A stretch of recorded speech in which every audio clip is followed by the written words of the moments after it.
Greetings, friends and fellow freelancers. Welcome back to another episode of Tabletop Mercenary. This week, I wanted to discuss something that sits at the heart of what it is to be a professional creator, to be successful on any platform, no matter the art form you're doing, the game you're writing for, or whatever other aspects we might discuss. Because at the end of the day, you're a tree falling in a forest. If no one sees you or hears you, you may as well have not existed. And as such, a lot of us will look at our numbers, look at our metrics specifically, and ask, well, why did this thing do well?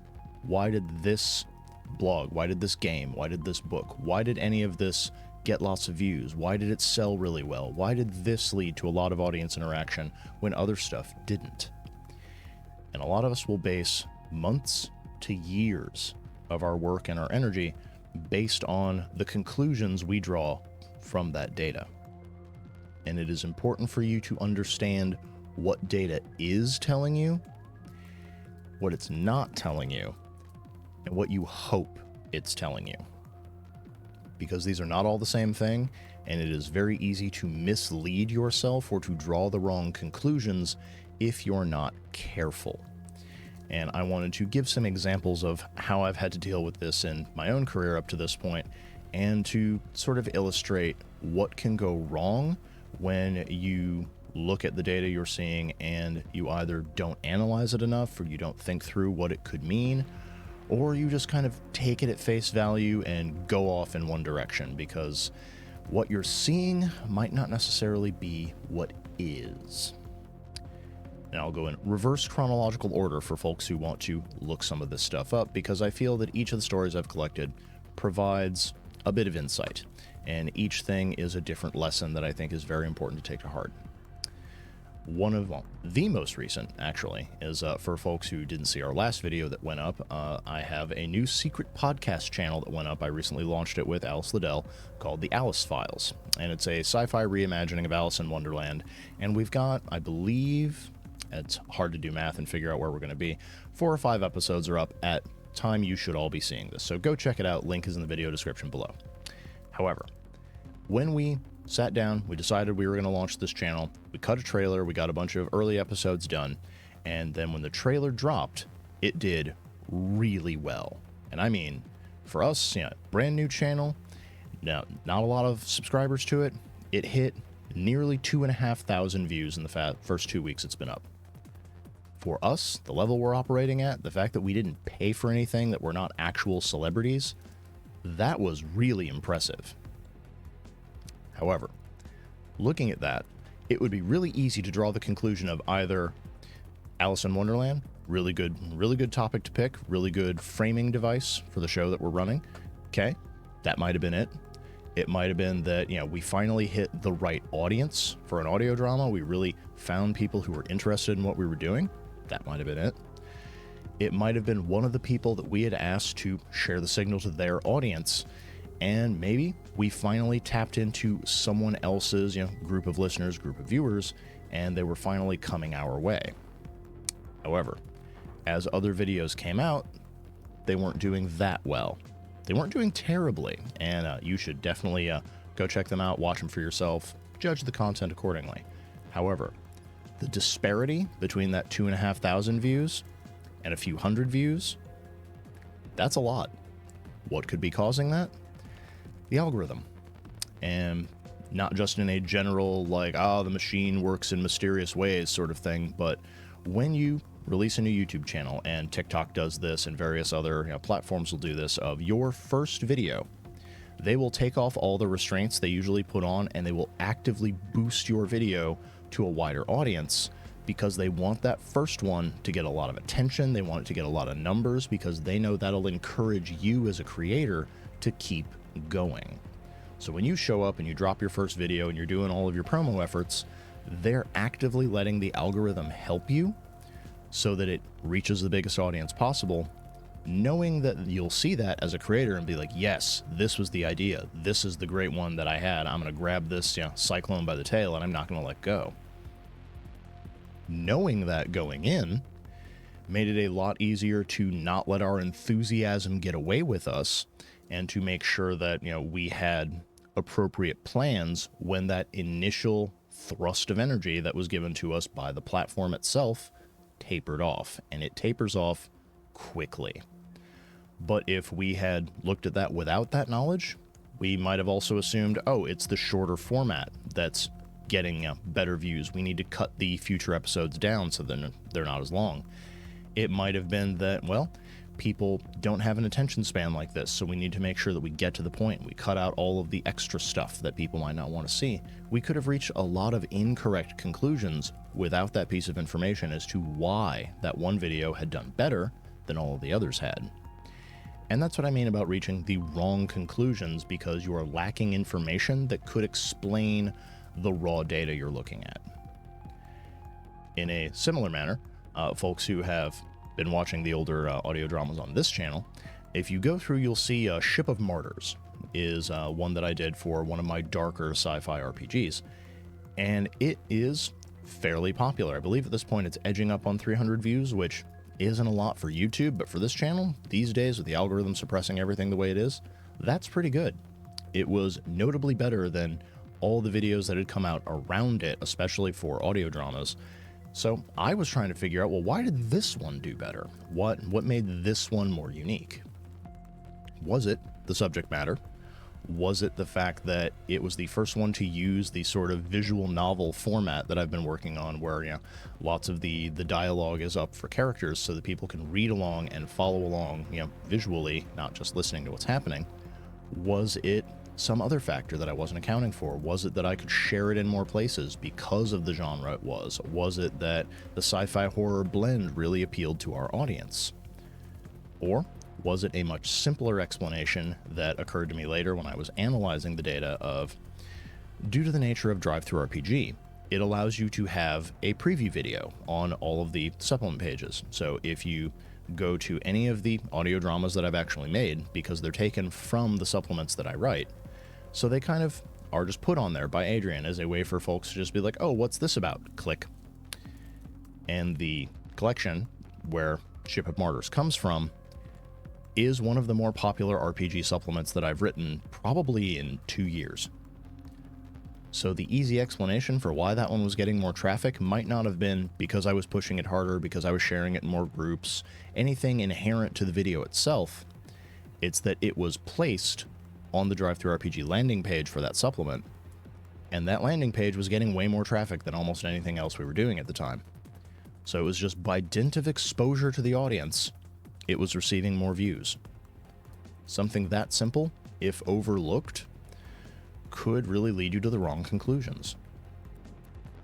And finally, and this is a really, really old one, so for folks who have been following my blog for the past 10 years or so, you might remember when this happened, so let me hide my gray hair for a moment while I tell this story. But anyone who has read my blog Improved Initiative may remember many years ago I actually wrote down the title to make sure, so anyone who wants to look this one up, it is The 5 RPG Characters We Should Stop Playing. And it was meant to be a controversial post. It was essentially like, these are the archetypes that I have seen make the most trouble at tables, and every single person who ever plays them thinks that they're being very clever and they're the first one to do this, and it almost always leads to trouble. And that one did okay. It got a fair amount of views when it first came out, but then a little while after, it spiked. And I don't just mean like, oh, this one got like a few hundred more reads. I mean, it was getting thousands of reads, sometimes tens of thousands of reads in a day. And nothing else on my blog was necessarily going along with it, so it wasn't the blog itself that was getting popular, it was just that post. And I couldn't figure out why it was doing so well. Had it ignited a firestorm somewhere on social media where I wasn't seeing it and no one was tagging me? Was it the list format had suddenly become really popular? What was going on? And so I was trying to figure out, like, is this something I need to get on? Do I need to write more articles like this? Is it just a fluke that I can just enjoy and write off? And it was the latter, for those who were curious. But what had happened was Nerdarchy, shout out to them, for folks who have not checked out their YouTube channel, their podcast. They had come across the article. I don't remember if they had found it on their own organically or if one of their listeners had sent it to them. but they had come across it and they decided to dedicate an entire episode of their show to talking about the points that I had brought up and sharing their own experiences with characters that fit these archetypes. And because of that, they had left a link to my article, and that link meant that a huge portion of their own audience was coming over to my blog to read the original because they'd heard them discuss it, but they didn't sit down and read it out verbatim. So some folks were curious, and they were like, what's this about? And they went and they checked it out and they read it, and some of them shared it with their friends, and so on and so forth. And that was just one of those cases of, oh hey, a way more popular outlet, person, channel shared something that I made, and as such, their audience is now checking me out. And sure, some of those readers probably went, I like this guy, I'm going to bookmark this blog and I'm going to come back to this. Some of them probably had a big disagreement with my opinion. Some of them just checked it out and was like, oh, that was a thing, and then moved on without, really making much of an impression on them. But if I had not figured out that I had been given a huge signal boost by someone else, I might have spent weeks to months trying to recreate that success by writing similar articles, by posting them in similar places, and none of that would have gotten me the same result because I didn't have that X factor that had just boosted me to a significantly wider audience. And these 3 stories are something I wanted to share because it is very easy for us to look at numbers, particularly good numbers, when something goes really well and when something swings in our favor, and we want to recreate that. We want to catch lightning in a bottle again because that was a really great experience, whether it's because it got us a lot of attention, it made us a lot of money in the case that there were big sales. But a lot of the time, we'll just take a surface level reading of something and we won't investigate what led to that success. We won't ask ourselves like, okay, so why this? Was it a particular day? Was there a particular trend going on? Did it get picked up by a bigger outlet, a bigger source? And these are questions that you need to ask before you start rearranging your future plans.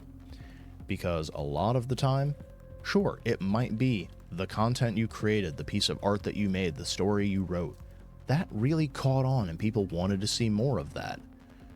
But at the same time, there might be X factors you either don't know about or aren't thinking about because they're not connected to you and anything that you did.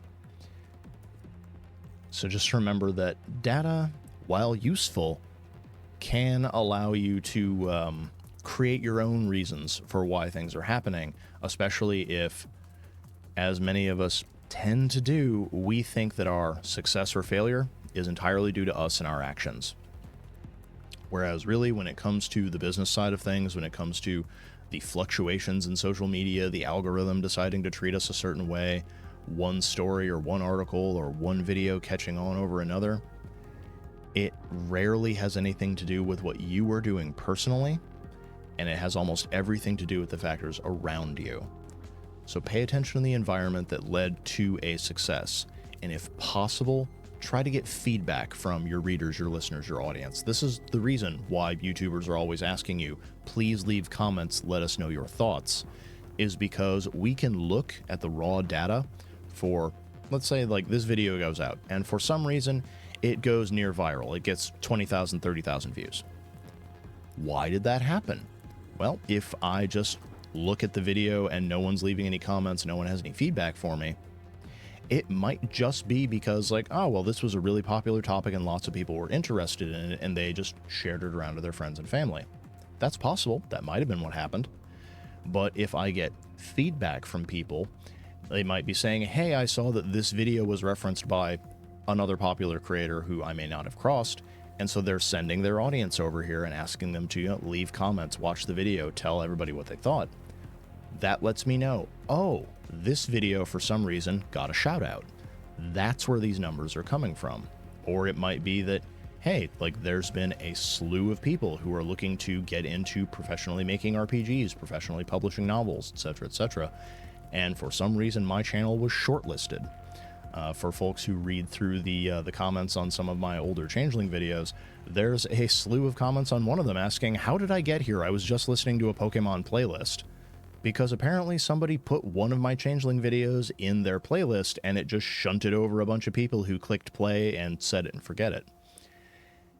So take a moment, remember that it's probably not due to some genius labeling or sharing or social media strategy that we had that made our content, our art, our games, our books, whatever it is, explode when it does. But if you analyze it, if you understand what happened, if you try to be as objective as possible and to deduce what went on from the aftermath, that can often give you insights, and those insights can help you do better in the future when you understand how things are linked together. But that's my thoughts for today, particularly since I've been analyzing a lot of our older videos and trying to figure out why certain things are doing well and why certain things aren't doing well, especially if they started one way and then moved to the other. But as always, as I mentioned earlier, leave your comments down below. Tell me what you thought of this video. Tell me what you think of this topic. Tell me future topics you want to see me talk about, particularly if you're a designer, if you're looking to get into game design, if you're thinking about writing novels, if you're just thinking about getting into publishing. I want to help folks deal with the obstacles that I didn't have anyone to walk me through when I was at that stage of the journey. So 7+ words down in the comments, and I will do my best to either answer your questions if it's a simple question, or maybe it'll get its own episode dedicated to it. But until next time, this is your Tabletop Mercenary, signing off.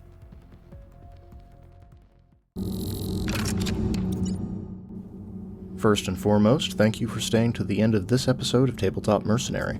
If there's a question you have about being an RPG creator, please don't hesitate to put it in the comments below so I can address it in a future episode. If you want to help me keep the lights on and keep this show going, then please consider subscribing to the channel, liking the video, and giving it a share on your own social media pages to help boost the signal. Lastly, if you really enjoyed this episode, please consider leaving a tip by buying me a Ko-fi or becoming a Patreon patron at the links in the video description below. You'll find me on both sites under the name The Literary Mercenary.